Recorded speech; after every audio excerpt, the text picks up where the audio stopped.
540 WAUK, Milwaukee's real news and great conversation. And now on your FM dial at 100.3. Here's your Daily News Roundup.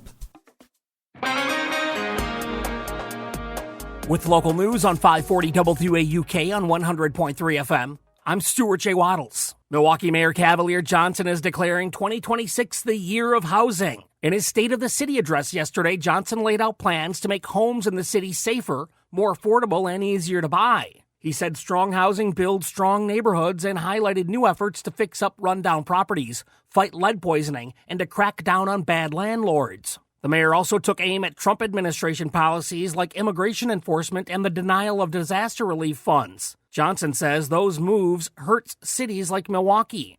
People looking for a change to 794 are taking their message to the streets, literally. The group Rethink 794 is inviting people on a walk and roll tour today to explore the elevated freeway and to talk about its future. Supporters say replacing it with a boulevard could open space for housing, parks, and development. Opponents worry it would cause more traffic on nearby streets. The state is still reviewing all options for the road with final recommendations expected later this year. It's all news all morning from 540 WAUK on 100.3 FM. Milwaukee voters are turning out early again. About a third of all absentee ballots cast so far in the state are coming from Milwaukee and Dane counties. Clerks in Milwaukee County report that 56,000 ballots were requested for the spring election, and nearly 24,000 of them have already been returned. Statewide, about 324,000 absentee ballots had been requested, with more than 146,000 turned in. Early voting continues this week before Election Day on April 7th.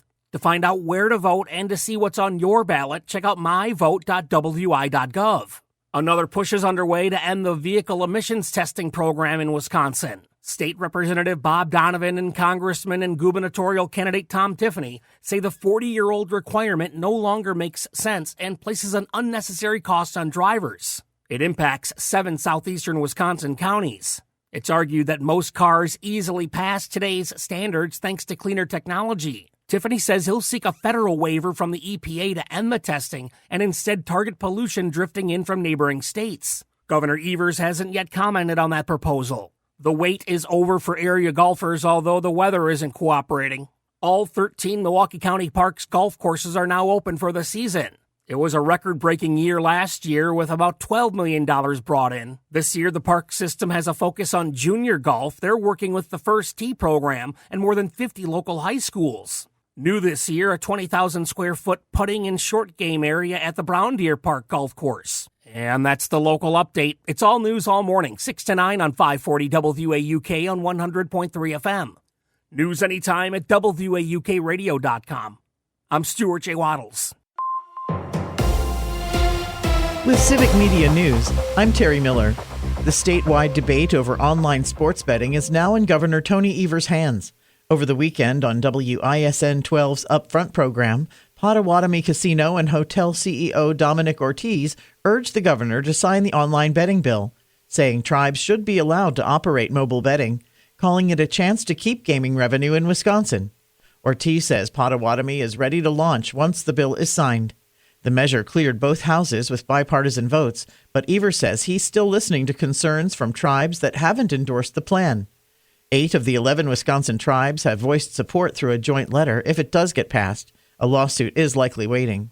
The Wisconsin Institute for Law and Liberty says the bill goes too far, claiming lawmakers don't have the power to authorize new forms of gambling.